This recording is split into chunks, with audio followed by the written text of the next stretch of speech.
Hello ladies and gentlemen, Fuzzfinger back with you today, and in today's episode of Final Fantasy XII we're going to be continuing on our streak of hunts by taking on an enemy known as the elusive Roblon.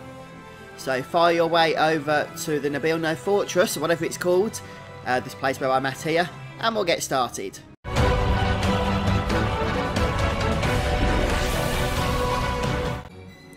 Rightio, so this isn't an elite hunt, it's not a hunt from Mont Blanc, so you can just pick it up from one of the standard notice boards that are littered around the place. And we're going to be making our way up to the final section of this town here, where we can find the petitioner. It's a NPC known as Morgan, and I believe they're right over in the corner. I'll just check some of these guys out as we go past them. Could be this fella here. It is. So we'll say hello to Morgan.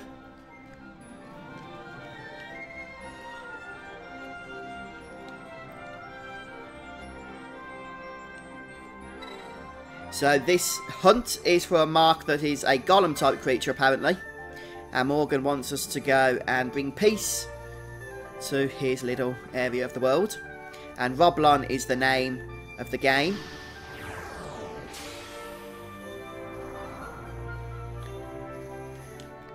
And basically, he tells us that it's located somewhere in the Nebrius Deadlands.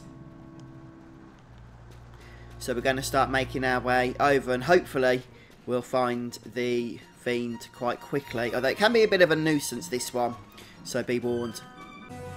So first of all, we need to get to this place, and to do so we need to head over to the Salika Wood. Where are you? I've got so many locations now unlocked in our fast travel teleport crystal system that I have to actually browse through the list to find what I'm looking for. We're making good progress though, to be honest, with the game. Don't forget, for those that are just doing this particular hunt and that you found my video by typing in the hunt name, I'm actually doing a complete walkthrough for Final Fantasy XII. So check out the playlist that this video is part of, and you'll be able to see all the other videos I've made as well. I'm going to take the diamond armlet off from Varn here. Just stick a bangle on him for now so we can detect any traps and whatnot. And he also would like a few other people in the party, I think. So I've just done a video explaining how to get the Seitengrat, which is why my current setup's a little bit weird there. So in order to get to this place, if you haven't been already, you need to make sure you take out the King Bomb, which is located in the Salika Wood here, in this particular area. And if you don't know what I'm talking about, or if you haven't done that and want to know how to do it, then again, go into my walkthrough playlist and look for the episode regarding the King Bomb. Just type that in and you'll find it, no problem. And we can see the Nebrius Deadlands are just up here. We can either take the exit to the west as well. It doesn't really make much difference. But let's just speed things up a bit here while we make our way over. Right, so the first thing we want to do here in the area that we've just entered, the Nebrius Deadlands, is make our way over to an orange crystal. This place is quite tough, as you've just noticed. A lot of the enemies here are fairly high level, level 44. So if you're going to be slightly under leveled when you're doing this particular hunt, what you might want to do is basically just make your way across by holding the flee button to the orange save crystal. But also, if you are under-leveled and you can set some gambits up to take on some of these fiends and what have you, then it can be a great means of levelling up as well, getting some experience. So do get a bit of a introductory cinematic here to the zone, as you do for pretty much every other area in the game.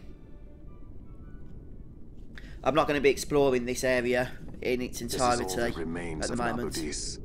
2 years ago, it was destroyed utterly by a mysterious force. The work of the Midlight Shard. This? In just 2 years? How?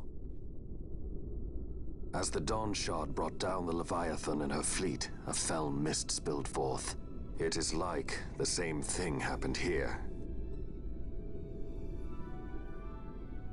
The Nethicite's mist has corrupted the life of this place. It is a necrohol overrun with beasts. We tread here on a fool's errand. We'd best turn back. some words of wisdom from our friend Bash there. But we're not interested in those at the moment. We're just going to continue on ploughing through the different zones of this area, or the different areas of this zone, whatever you prefer. And again, I'm just going to probably hold the R2 button down at this point as we power across. I'm not interested in the chests right now.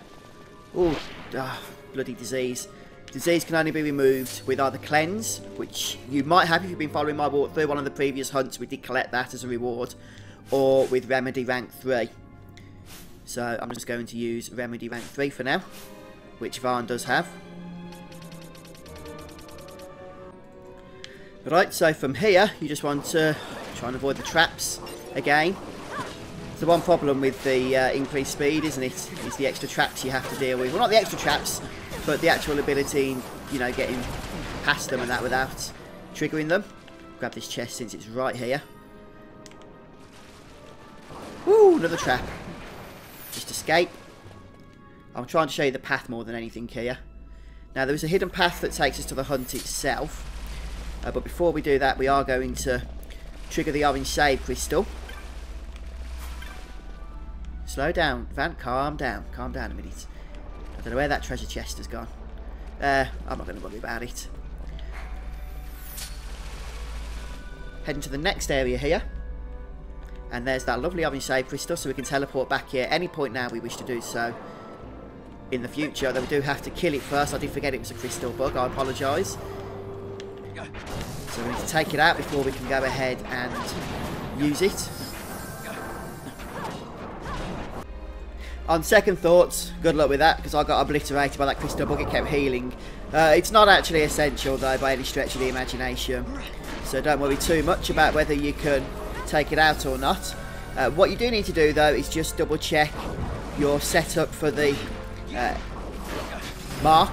That's it, the mark itself. And we need to find a hidden path first. So what I'm going to be doing is casting Expose to lower its defences to physical attacks. And then after that, we're going to be basically hitting it with everything we've got in order to take it down as quickly as possible. So Expose is quite a useful ability.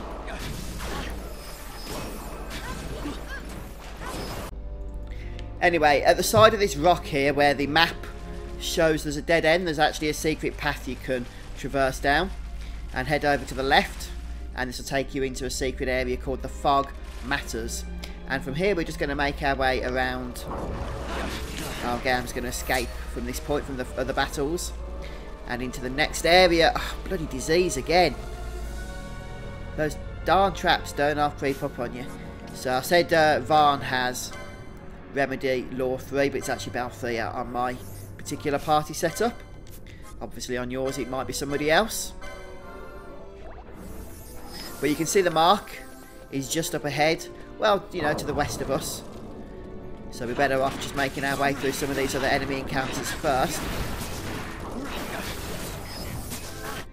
And I'm just going to turn off Balthier's Expose as we do so.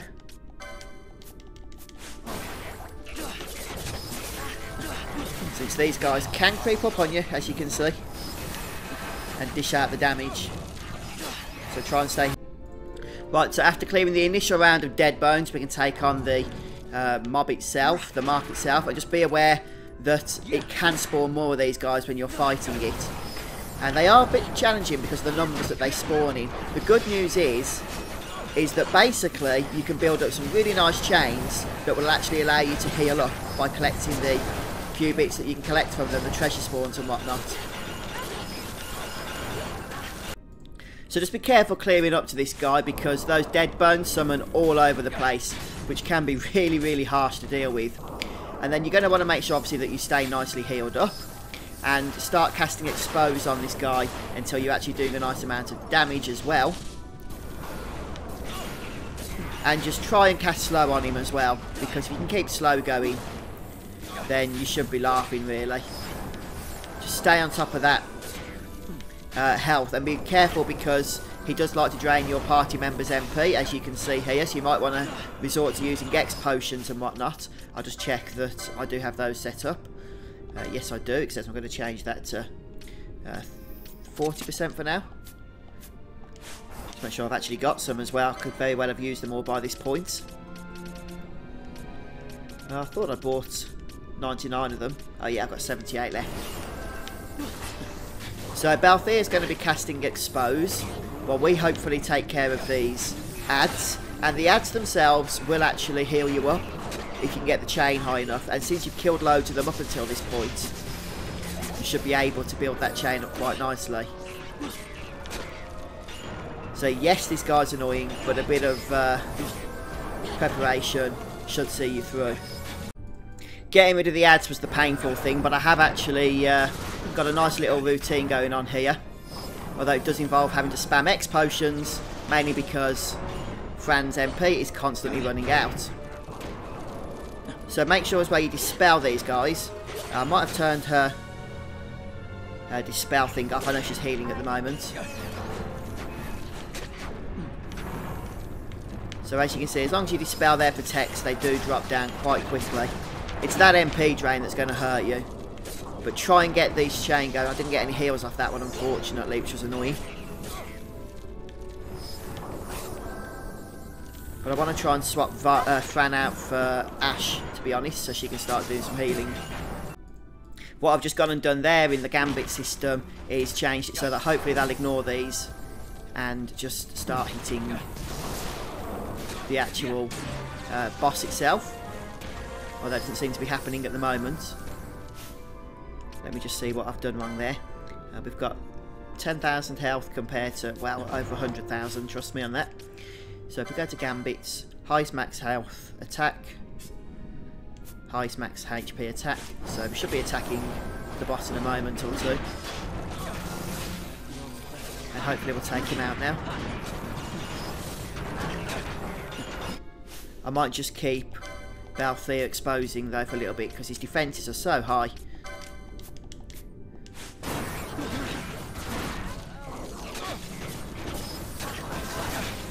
He's going down. He's going down slowly but surely. Have to keep switching through party leaders, which I agree is a bit annoying. But he's going down.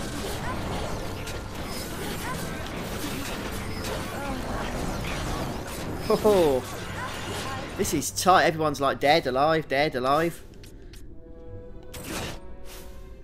We still can't get Fran out, which is annoying.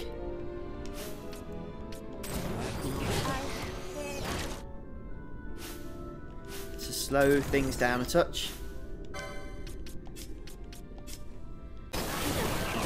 On Ash, I've started to use Cura Jar. I'm hoping that's going to do a little bit more, but we're getting so many ads now. I just want to kill this guy before we actually wipe. So maybe I left it a little bit too late, to early rather, to concentrate on the mark itself.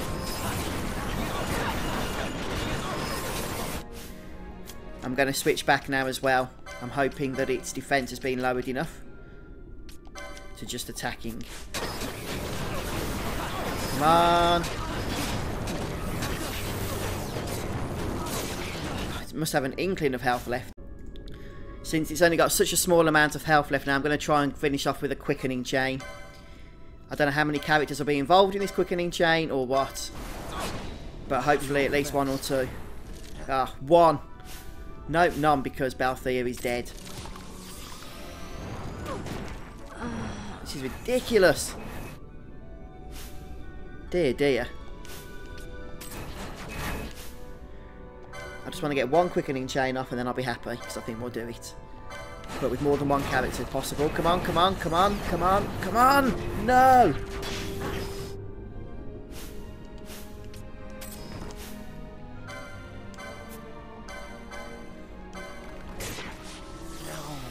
Oh my goodness. Yes, I've managed to start a quickening chain. I had to get Ash out and bring Bash into the fray. So hopefully this will do enough damage to take this guy out well and truly. I can't believe he was so much harder than I expected.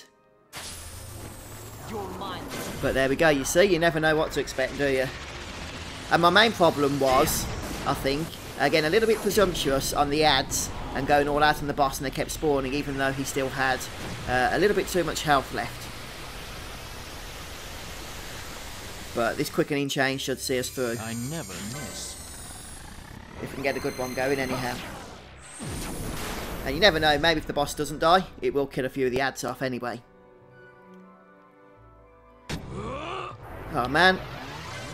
Since they've only got 10k health each. How mean is that, giving me 3 bar casts on every single character? How about some of this? I know it's random, but still.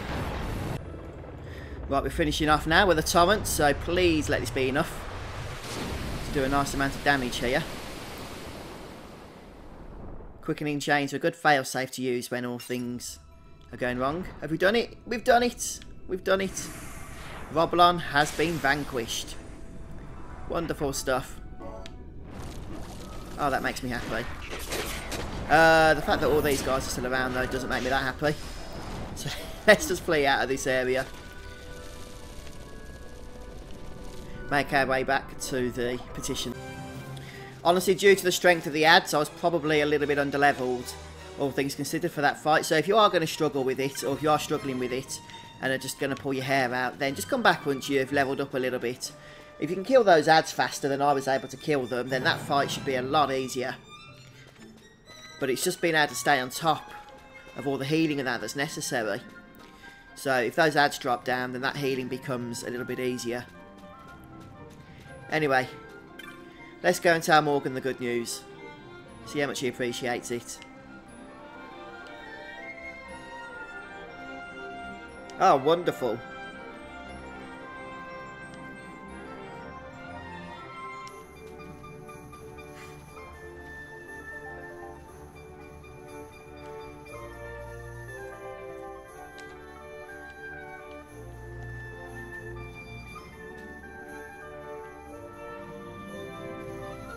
Well, he best pay me for this. Of course he will. So here's our reward. 3,000 Guild Giant's helmet and a piece of mithril. And there we have it. The Roblon is defeated, so we can move on to the next hunt. But we'll leave that to the next episode, folks. So thanks for joining me today. If this has helped you, or if you've just been, you know, entertained by my complete and utter fails, then do let us know in the comment section, and don't forget to hit the like button. And come back soon for more Final Fantasy XII. Cheers, folks. See you soon.